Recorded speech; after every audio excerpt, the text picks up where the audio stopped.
Hi and welcome to episode 25 of the Talk is Cheap show. Hope you're all well. Hope you're all healthy. Hope you're all adhering to the government lockdown rules, not like some people we could name, but we'll get onto that later. But before we go any further, without any further ado, I want to introduce my co-host, homie and resident expert, Curtis Shaw in the house. What are you saying, bro? Oh, good, bro. Locked up. They won't let me out. No. Lockdown, man. I don't know about that singing voice, man. That was quite awful, man. Yeah, it was bad, man. I'm not a singer by nature, you know.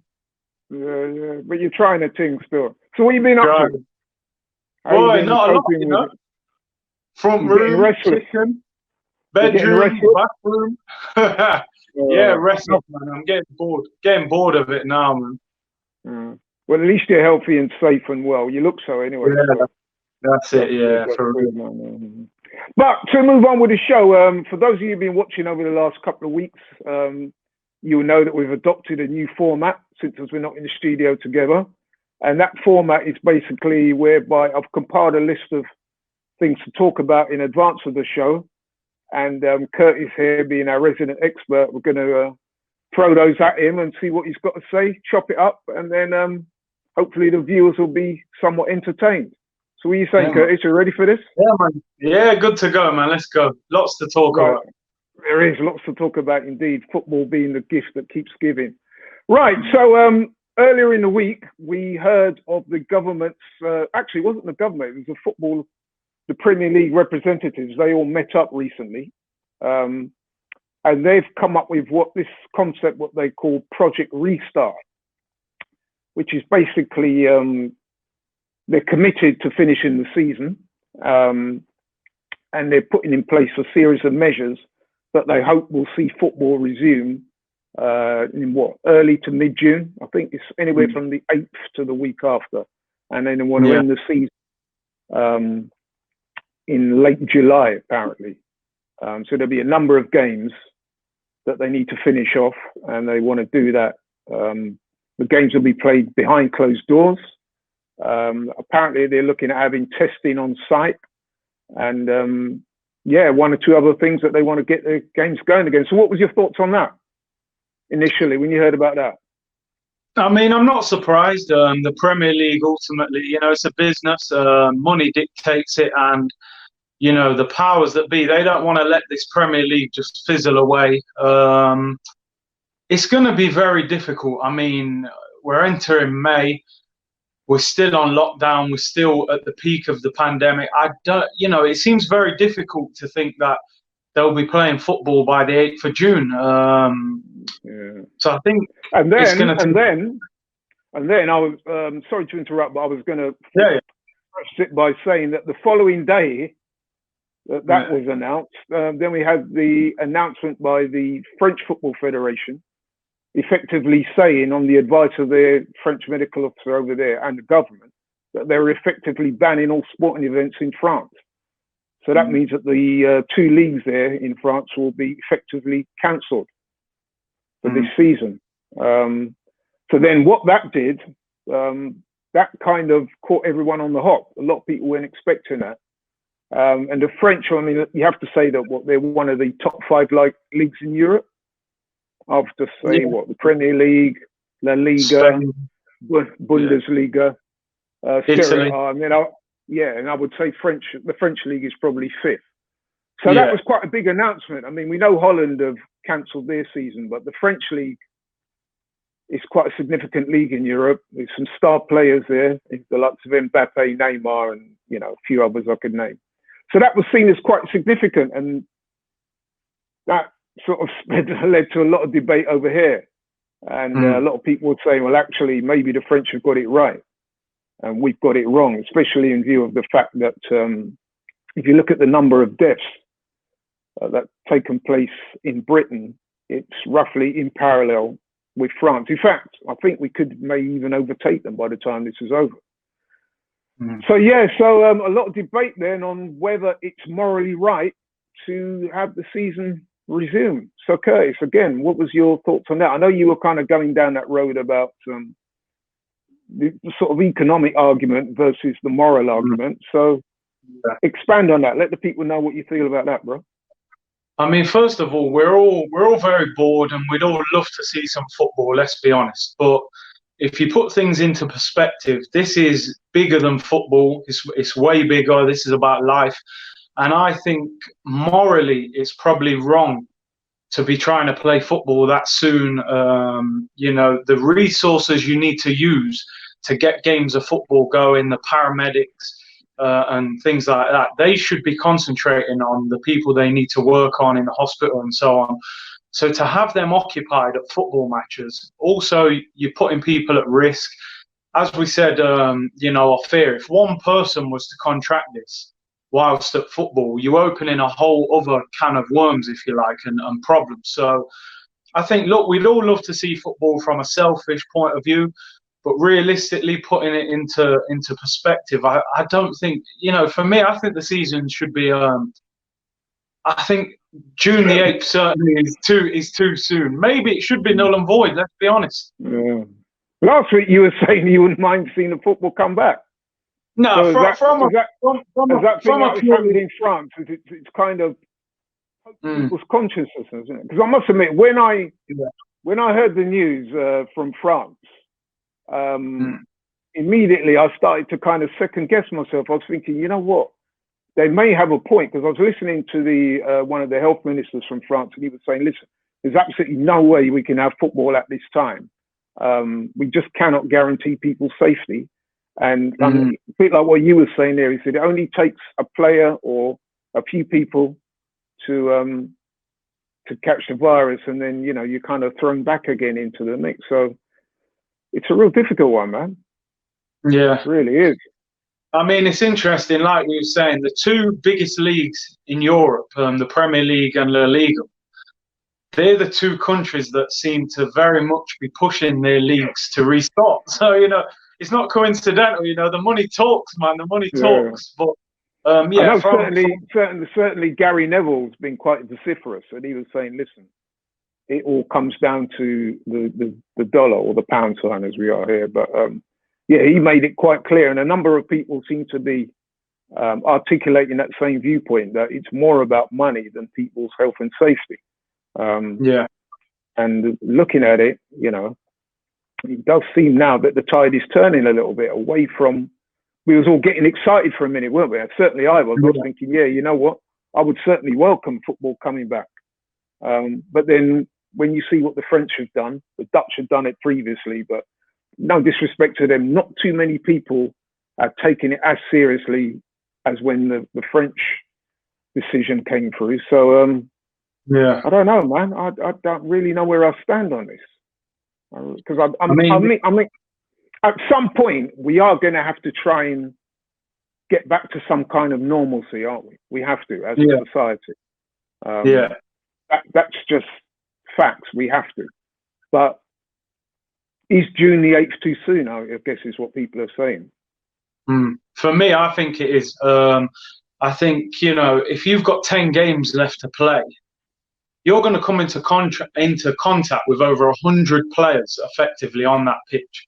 And then in terms of all the staff members, the coaching staff, all the people who'll be working, you're risking people's lives effectively for a game of football. Now, I love football as much as anybody, but you can't guarantee people's safety. I mean, if something happened to one of them players, can you imagine the court case that they'd be bringing up? I mean, look, I'd love to watch football on the TV. I'm bored, you know, it'd be great to watch Arsenal, but, you know, I think they're taking a big risk, and I think it is money that's dictating it, if I'm honest. Yeah, there's all sorts of, I mean, there's the financial argument, there's the moral argument, there's also the resources argument, isn't there? Because I've heard quite a few people saying, is it right for us to extend those resources in terms of the NHS ambulance services and stuff like that to football, where at a time like this, when the resources are already being drained, you know what I mean? So it's a real conundrum, man. I mean, it's a real difficult one. And indeed, we did a poll on the AFTV community page just after the decision in France was announced. I think it was something like 66 or 67% of people were against the season starting again. But prior to that, I mean, you hadn't done a poll prior to that, but prior to that, certainly, because I monitor a lot of the talk on the community page, the feeling was people were optimistic at the season restarting. So it's almost like you kind of conscience check, didn't you? When that decision in France was announced. So I don't know how you play it, man. I really don't. I mean, I'm torn. I must admit, I'm torn, man, because I must admit, I would like to see football return. But, you know, like you said, it could just be too soon. Maybe we need to follow the example of France, I mean, because they're saying to postpone all sporting events till September. But then, even then, it's going to be a risk. Like yeah, it is. So where do you go? Yeah, where do you go with it, man? I just think June the 8th is a little bit too soon. That's the only thing. Yeah. I mean, let's face it as well. In other areas of life, people are going back to work. Yeah. And we're expecting that the government will announce after this current lockdown comes to an end, that they will start to ease some of the lockdown criteria and start to relaxing some of the rules. So is it too much of a stretch? I don't know. I mean, the football powers that be seem to have some fairly measures in place to ensure people's safety, so they say. It's just that they can't guarantee it, I guess, and that's the problem. Yeah. But yeah, man, I must admit, I'm torn. So final word with you, Curtis. What you say? You're not so torn. You seem to be coming down on the side of the French. Yeah. For me, I think null and void the season. Give yourself that time for the summer to, you know, let things settle. Even when it comes back, there'll be an element of risk. But I just think at the moment, they're saying we're at the peak. You know, 5 or 6 weeks to me is too close to that. I think you've got to leave it this season and move to next season. Wow. Interesting. Be interesting to see what the people out there say, man. Message us. Tell us what you think, because like I said, I'm torn. I'm sure there are lots of people who feel the same way as I do, that they're not quite sure where to go with this. You know, I would like to see some football, but at the same time, obviously, we don't want no one to catch the virus. But then, is it realistic to, you know, see that no one will catch this virus, man? This is a different beast to what we've seen before. And it's inevitable that as soon as the government does ease the lockdown, does start relaxing certain restrictions, that people are going to catch it. So there will be a second wave, I guess is what I'm saying. It's, I guess it's how much they can control that second wave that counts. And the minute, I mean, so for example, if your workplace, okay, and somebody there, God forbid, contracts the virus and is not very well, would your workplace then say, right, okay, we're going to take everybody out the workplace again for 3 weeks? They're not really going to do that, are they? No, probably not.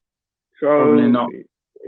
Yeah, man, it's such a difficult. We've never seen anything like this before. This is totally unprecedented, and this is why we're getting all these conundrums come up. But I just hope they work it out. Personally, I would like to see some football, but if we don't start in June, I can understand the reasons why. I guess it's best to leave it like that.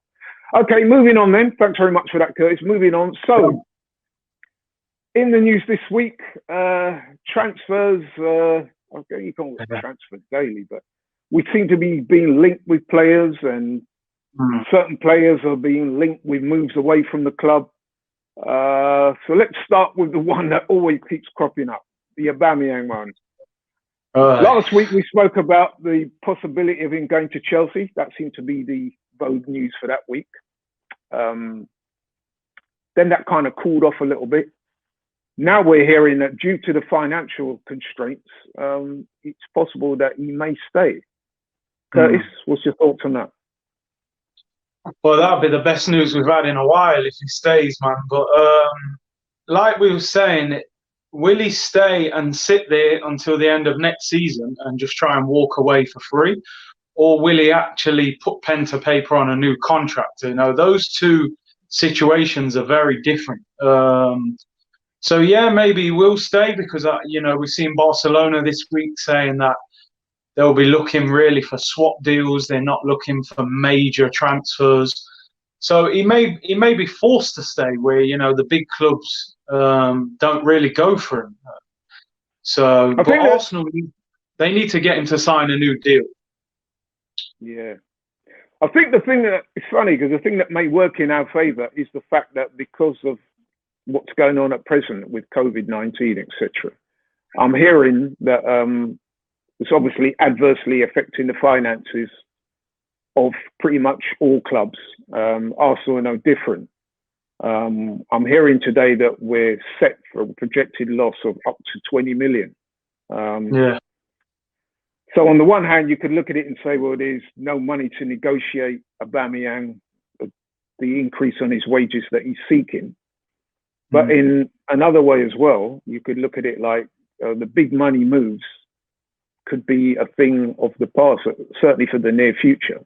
So that might stop teams, you know, kind of coming in and offering the kind of money that Arsenal would be looking. That being said, there's also a story out there that Arsenal might lower their price to 30 million from their initial asking price of 50 million. So I don't know with that one, man. I mean, listen, I'm like you. We're desperate for Aubameyang to stay, and I'm just hoping that the owner can. I mean, he did speak, didn't he, initially about this major cash injection. What does major mean? Well, this is it. I mean, that is a very good question because let's face it, a major cash injection from Stan Kroenke, we don't know what that entails whatsoever because, you know, the reports are that he's never put a penny of his own money into the club. So, you know what I mean? A quantum leap, what is that for Stan Kroenke? He's gone from zero to what? We don't know. No. So, you know, for all intents and purposes, I don't think he's going to be putting in that much money, is he? In terms of buying a player. That cash injection he could be talking about could be to keep the club afloat while we're going through this pandemic and all the losses that they're going to suffer, because I know that certainly in terms of match day revenue, it'll be a massive loss for Arsenal, because I think I saw some statistic previously where they say on match day, Arsenal taking more revenue than pretty much any club in Europe. So you can just imagine the financial shortfall that's come about because of the coronavirus. But okay, so moving on from that one, then we've been linked with one or two players. Ouar, is it, from France? Yeah. Have you heard anything about that? What do you know about him? He's a good player, man. I've seen a bit of him at Lyon. Very good. The thing is, looking at him, I would expect bigger clubs, without being disrespectful to Arsenal, to be trying to get him. I mean, I heard he was linked with Barcelona, with Manchester City as well. It'll be difficult to get. And Lyon are notorious for asking for big money. So I think they want 40 or 50 million for him. I can't see Arsenal spending 50 million pound on him at the moment. But he's a good player. Yeah, the reports I read about him are very positive as well. He seems like a very good player. But, one that we continually being linked with, these rumours just won't go away, and I wondered what you thought about it. Willian from Chelsea. Hey. Well, one just won't go away. And the other reason why I think there might be some semblance of truth in this one is the fact that Willian is going to be going on a free. So there won't be no upfront transfer fee to pay. And of course, he lives in London. So, you know, I mean, it makes it kind of enticing for him to get the move to Arsenal. But what's your thoughts on that one, man? I mean, it's right up Arsenal street, this, isn't it? Free transfer, no transfer fee. Do you know what? I can see this deal happening. I really can. Kia Girard, I was worried you were going to say that. No, I was worried you were going to say that, bro. Do you know what? I'm not as negative on this deal as a lot of the Arsenal fans are. Now, I can see why people would moan. I'm telling you. Really? Do you know why? Because you know what? I'm really surprised by that, bro. Because knowing you as I do, I wouldn't have thought you'd have been across that one at all. Yeah. Now, do you know why? Yeah. Yeah, do you know why? Because I'm looking at it. We need 4 or 5 players probably in this window. Realistically, right? We're not going to buy 7 or 8. We need 4 or 5. Arsenal are not going to make 4 or 5 major signings in one window. They're not going to spend 30, 40 million per player. So you go and get your centre back, you go and get your centre midfielder, you put your money into them. You may need 1 or 2 players who, you know, you might need a free transfer, a loan, a cheap player. To me, Willian, on a free, for a year or two as a squad player, he can play on both wings. I think he could possibly even play in the number 10 role. He's not ideally suited to it, but I think later in his career he may be able to do it. And it's not like Mesut Ozil's pulling up strings in that number 10 role. So, you know, I said that name tentatively then, you know. Go easy in the comments, you know. I wondered how long it was going to take you to utter the O word, man. I have to say, you did better than I thought you would. It's been what? Yeah, it's been a little while. It took 20 minutes. Yeah. No, but no. I think Willian. I still think he's a talented player. We're not going to celebrate the signing, but sometimes you can get players in for 1 or 2 years who do a job for you. Look when Milner went to Liverpool. You know, I think he was in his 30s, free transfer, not very glamorous. He's been a good squad player for them, even at an older age in his career. You know, David Luiz is 33. People criticise him, but he's probably been our best centre back this season. I would agree. So I think he could be all right for a year or two, although I'm not overly excited. Well, you know what, bro? I'm gonna respectfully disagree with you on that one, man. I mean, listen. First and foremost, let's have it right. Willian is a very good player. He certainly was 3 or 4 years ago, right? And but I know quite a few people that support Chelsea, and I'll talk to them obviously, and they've told me that Willian has been pretty inconsistent, not just this season, over the last season or two. Now, how old is Willian? 31 or something like that? 31, yeah. Yeah, roughly around that age, and he's clearly deteriorating a little bit, right? Yeah. Now, my thing is, if we get Willian now, he's rumored to be asking for 120 grand a week, and he wants a 3-year deal.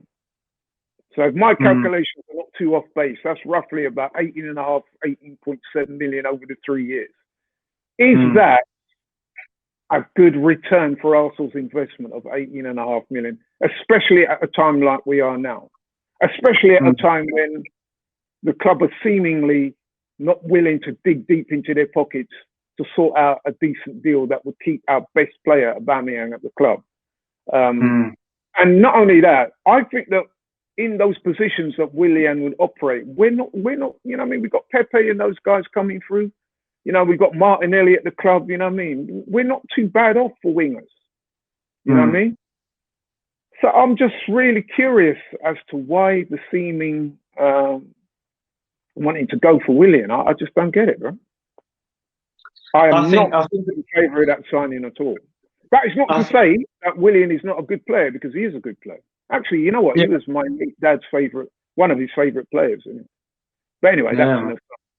But yeah, so he's a good player, but I just don't see why we should be pursuing him. I'm sure there are better options out there.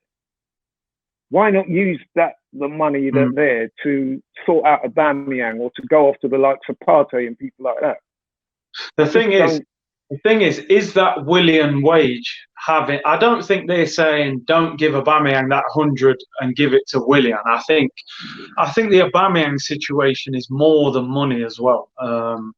I just think with Willian, I think, you know, when you look at the wingers at Arsenal, we've got numbers, but how high is the quality? You look at the lack of goals from our wingers compared to Liverpool's, Man City's, these guys. You know, Pepe had a decent season. He wasn't amazing for the price.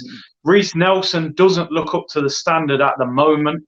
Martinelli looks a good player, although I think Martinelli will end up becoming a striker.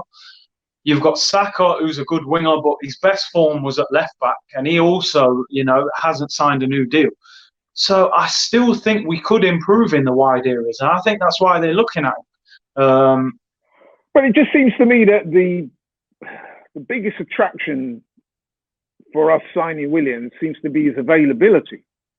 Would we be going for the likes of him if it wasn't for the fact that he couldn't secure the 3-year deal that he's seeking at Chelsea? Probably not. Because they've offered him 2, he wants 3. So is it the fact that his availability is now making him more of an attraction to Arsenal that he would have been hitherto? I'm just a bit perplexed about what's going on, man. Yeah. But then 2 years I'd take him. I wouldn't give him. Sorry to interrupt. I wouldn't give him 3 years. I'd give him 2. Right. Nah, man, I'm gonna have to keep it 100, man, and say, no, I'm not feeling that at all. I'm not feeling that one, bro. I'm just not. I just think that we could be the money that we're gonna spend to entice Willian and to sign Willian. I think that could be spent in far more effective ways. I think we need to sort out the Aubameyang situation. I'd much rather, if there's any surplus funds, to target a midfielder like the likes of Partey. I think that's we need much better avenue to go down, to be honest. But anyway, okay, so that's that. Saka, there's been stories coming out about Saka. Clubs from abroad showing interest in him. We haven't quite tied him down to a deal yet, although the club is said to be working on it. I would imagine that you, like me, feel that this is one that we've got to get signed, right? Saka, he was outstanding. Or he's been outstanding so far this season. Young lads coming. He's not even in his natural position, and he's played out of his skin. Surely Arsenal would be foolish to let this man go. I mean, Saka's been brilliant, and we have to tie him down to a new deal. But how frustrating is it as an Arsenal fan when it comes to the club sorting out new deals? Like, you know, what is the problem? I would love to have a conversation with these guys and say, why do you allow these players to run their contracts down so close to the end? Like, Saka should have been tied up within 5 or 6 games of being in the first team. You could see his level. Well, if you remember, not too long ago, Edu coming to the club, Sanelli, those were the premises in which these guys were brought in to exactly sort out that type of situation that had gone wrong for us in the past. And here we are again in seemingly those same types of situations. Very concerning, actually. Yeah, man. Well, you're on that, and I was going to segue onto this, is that, and this might explain a little bit about the Willian situation, is that we were also being told this week, reports coming out of the club, is that the manager has been told to focus on swap deals and free transfers rather than signings. Now, this is something that me and you had suspected for a while. And in fact, I know me and you got a little bit of stick for this, but I'm going to say it again, is that I think that one of the reasons that made Arteta such an attractive proposition for the Arsenal board was this very thing, the fact that they were going to, at some point, say to Arteta, look, we don't have the money to sign your sort of marquee players, the big names. So we're going to allocate you a limited budget. And we're going to encourage you to look at swap deals and loan deals and free transfers and stuff like that, because we don't have that budget available for you to work with. And as we were saying back when Arteta was appointed, we wasn't trying to be negative about the man. We was just speaking our truth, which is what we felt, that it's a pretty cozy arrangement for the board having someone like that there, 100%. Rather than your big names, your likes of Allegri and 1 or 2 other people, the Mourinhos and whatever, who are going to actually say, well, listen, man, if you want me to get you to turn the fortunes of this club around and get you into the Champions Leagues and win, you know, major trophies and major titles and so forth, you're going to have to give me the money that I need to get the players in order to do the job you want me to do. So, yes, what's your thoughts on that, man? I mean, do you know what? Me and you got a lot of criticism about the whole Mourinho situation, but personally for me, the reason, it wasn't necessarily that I wanted Mourinho. What I wanted was a manager with authority who could attract big players, who was going to, you know, stir things up a little bit. I think Arsenal have become too nice a club with Wenger and all that, you know, and I think the reason, like you're saying, that they went for an Arteta was he was going to accept the conditions that were offered to him. He wasn't going to make big demands. His wages were not going to be that big. He'd be happy to work with restricted transfer budget, like you said.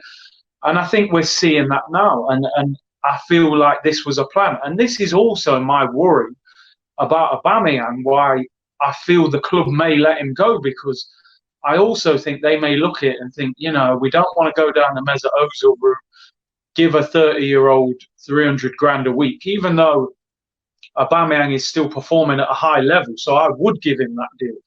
But I feel that's, you know, they're looking for the cheaper, younger route. And I think we will be working with a limited budget. And there's also rumours coming out that we're going to sign 2 players on free transfers. So it's all, you can see why they appointed an Arteta, to be honest. Yeah, with the marquee managers, the so-called elites, they're going to want to come into a club with an established budget in front of them, a workable budget. They're going to say, listen, if you want me to deliver trophies, Champions League football, and things like that, you've got to provide me with the necessary funds in which I can then go out and get the players, get the infrastructure, get the players, and get everything right. Now, with respect to Arteta, because like I said, he's done a good job, and I don't want to do him a disservice in any way. I think that what's happening now is, I foresaw this, put it this way. I foresaw this type of situation whereby the board will be able to come to him and say, listen, you know, we don't have the funds available. You're basically going to have to be innovative and creative and work with what you've got. You know what I mean? A swap deal here, a loan deal there, a free transfer here. You know what I mean? And I think that works better with a young manager that's not managed at this level before, rather than one of the established big guns who are basically going to turn around and say, nah, bro. No. Yeah. I mean, you heard what Allegri allegedly said. He don't do auditions. He don't do interviews, man. Or that was the talk anyway. So, what's your thoughts on that, bro? Look, it's typical Arsenal, man. You know, even when Emery came in the first year, you know, they gave him what? We bought about 5 or 6 players for about 60 million.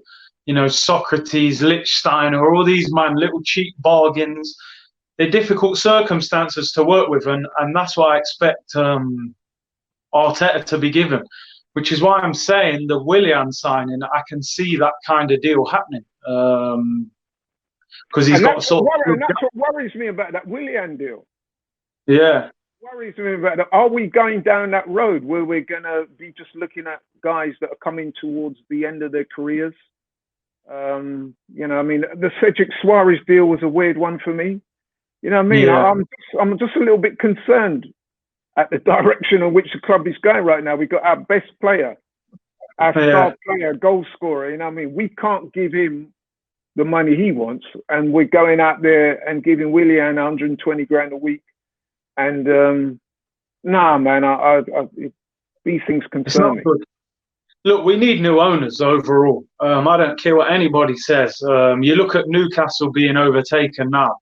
They're talking about getting Pochettino for 18 million a season. Yeah. They want to make big signings. You know, Arsenal, we're one of the biggest clubs in the world, and we're out here buying free transfers and getting unknown players, and we can't give our best player an extra 100 grand, man. We need new owners, and I don't believe we'll compete until these owners have gone, if I'm being honest. And that's the sad thing. Although, to be fair, I don't think that's going to happen anytime soon, is it? No, it's not. Unless the club continues to lose money hand over fist, and then our billionaire might decide, well, actually, I came into this project to make money, not to lose it, and at that point, then it might sell. So who knows what's going to happen, man? But that's an interesting one. So okay, so moving on then. I know that was a bit of a doom and gloom, but we like to finish on a slightly lighter note as we're sort of coming into the closing straight of the show. So there was a couple of topics I wanted to run past you. I know we've got our footballers behaving badly, and which is always a nice little segue away from the seriousness. But yeah, last week me and you were going in hard, man, on them Tottenham, man, calling them all sorts of derogatory names and stuff like that. Lo and behold, a day or so later, we're hearing about the Arsenal players. They must have thought, well, you know what I mean? We I think there was 4, weren't there? Players that we heard about. Yeah. Who was it? Louise, Jacques, or Pepe? Louise, yeah. But Pepe was the worst one. I mean, this man was allegedly playing football with a group of men in the park. In Colindale. Was it in Colindale? Yeah, just casually. Yeah, I know Colindale quite well, actually. But yeah. I mean, I was so surprised when I heard about it. Although maybe I shouldn't have been surprised. But I thought that with all the stuff that's going on out there, man, for you to do that, I just thought, nah, what are you guys playing at? You know what I mean? Yeah. It's amazing. Yeah, I mean, you can't defend them just because they're Arsenal players, man. Some of these guys, you don't understand the logic behind their thinking. Everyone knows what's what, and yet you're on the park having a kick about, you know? I mean, I don't know if he lives with all them guys he was playing with or what, but it's crazy, man. And then Xhaka and David Luiz apparently met and had a kick about as well. Like, I don't know, man. I don't know. There was a picture as well of Lacazette being pictured being too close to someone that was valeting his car. I've got a bit more sympathy for him. Yeah. But the other guys, man, especially Pepe. And the thing with Pepe as well is somebody in his circle that was playing football with him was actually posting stuff on social media. Oh. Now, come on, man. You're snitching on the guy like that. Come on, bro. You know what I mean? It's like, but yeah, apparently the club has spoken to all the individuals involved and reminded them of their responsibilities. But I wouldn't have thought the club shouldn't. I'm sure the club does all this stuff anyway, but it shouldn't really have to, man. I mean, surely these guys are across what's going on in the news, and you know what I mean? They should really know better. So that was that. And then we heard about someone went one step further, innit? Not to feel left out, man. Moise Keane. What is this going on, bro? What's going on? I mean, the only possible thing that could possibly save him is that some people, and I know my brother sort of put that to me, he was saying that we don't know when this alleged party took place, or that didn't come out in the report. So my brother was saying it could have been quite early on in the lockdown. So maybe he wasn't aware of, you know what I mean, as quite aware as what he should have been. Because we know that previously Grealish and the other guys have come up short, and their names have been splashed all over the paper. So my brother was saying maybe it was round about that time, and we're only just finding out about it now. Yeah. But boy, man, that was a real shocker when I heard that. I was like, wow, really? After all what's going on, really? And then the thing with Moise Keane as well is, as I'm sure you'd appreciate, it's not the first time his name's come up in terms of indiscipline, innit? Because we know this is facts that he'd been disciplined by the club for his lateness. Apparently the man can't keep to time.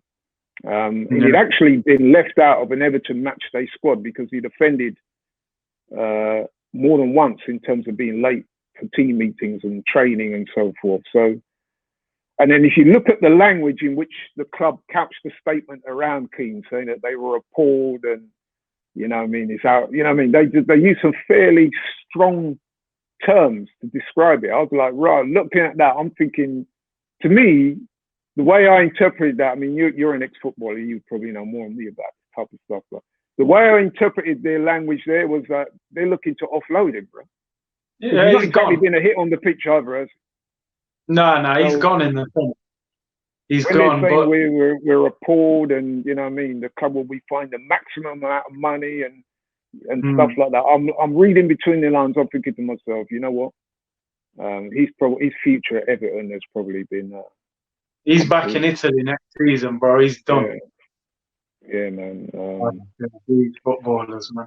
I don't know what to say, man. I mean, I'm sure next week we'll be hearing somebody else. I mean, hopefully not, but it wouldn't surprise me, man, if you hear a couple more stories about other guys falling foul of the government regulations. Man. I mean, I don't know what's wrong with these guys, man. I'm sure their houses, and where they're not big enough for them to, you know what I mean, to adhere to the lockdown without being too discomforted, you know what I mean? So there's no real excuses. A lot of them are going back to training now anyway, so hopefully they were getting the restlessness out of this system. But And there's another story that, on a somewhat lighter note, that did catch my attention. I'll be interested to hear your views on this. The Dele Alli story coming out. Have you heard that one?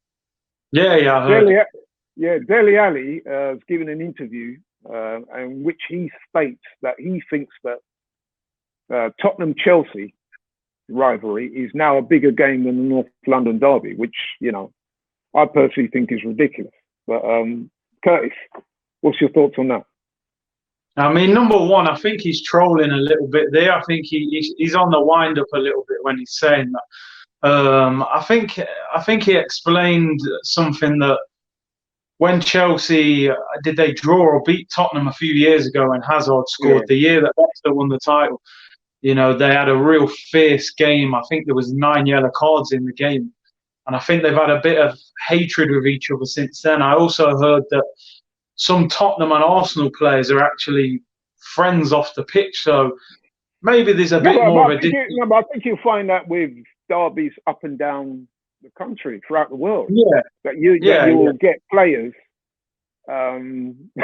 players of opposing teams, and they actually get on off the pitch. But then we all know, especially in professional sports, that you get that all the time, but it doesn't stop the rivalry on the pitch. The intensity of the battle on the pitch will still remain. You know what I mean? And you will hear players say, listen, I don't care if I'm up against my brother, if he's wearing the shirt of another team, man. He's fair game as well. So I'm not sure if I'm going to do that. I think you could be right in terms of the wind-up element of this. I think you could be trolling a little bit, man, because I don't see how you could possibly look at that game. Don't get me wrong, it's a very intense game. Watching them kick lumps out of each other, and it's very intense, and it's clear that there's dislike between the players, although some people would argue that anyone who takes a pitch against Dele Alli, there's going to be an element of dislike, because he's not the most liked player, is he? Let's be honest. No, he seems to have that sort of factor about that he tends to wind people up, both on and off the pitch. He does. He's a good player, actually, and maybe that's one of the things that makes him play well, is to get under people's skins. He maybe feels that he has to rise to that occasion. But yeah, I don't think in any way you can look at that game and say it's a bigger game than Arsenal. No chance. I mean, again, we run a poll because, as you know, last week would have been the North London derby weekend. So we did a poll on the channel, and we asked the people voting on there to vote for your biggest game in domestic football, in British football. And we gave them a few options. And the North London derby was a winner by a country mile. And second, did actually get a few votes, actually, was the Celtic Rangers and then the Man United Liverpool. So, I think the fans pretty much of both clubs will say that the biggest derby is Arsenal Tottenham. It's become a fierce one over the past few years, especially. Yeah, so I don't know where he's going with that. I agree with you. There's an element of trolling going on there, but hey, like we say, we like to wind down the show in a hearted mood. Things are so miserable at the moment. We've got to try and find little things to talk about and feel up and have a little laugh about. And when I saw that, I did have a little chuckle to myself because I thought, yeah, man, this guy's he's just trying to wind the Arsenal fans up. If the one thing he has succeeded in doing is making himself even less popular with Arsenal fans. There you go. So if that's what he wanted, then he certainly achieved it. But so we're coming to the end of the show, my man. Where they can find you, man. Tell people, what you've been doing. Yeah, check out the channel, Curtis Shaw TV. Still putting out videos on there. Come and have a look. Everyone take care, stay safe, look after your families, and we'll be back again next week. Thank you very much, bro. And I would just like to finish off by saying thanks to all the people out there for watching and supporting the show. Like, share, subscribe. Keep messaging us. Yes, messaging us, because we do get messages. Keep the comments flowing. We love interacting with the people on our social media sites. And stay safe, keep healthy, follow the lockdown rules, and we'll see you next week, hopefully. The coronavirus has not just affected the world of football, but has affected everybody. But you know what? We can defeat it. If you're displaying any of the symptoms, always make sure that you self-isolate. I know it's a terrible time, but we will defeat the coronavirus. We will be back.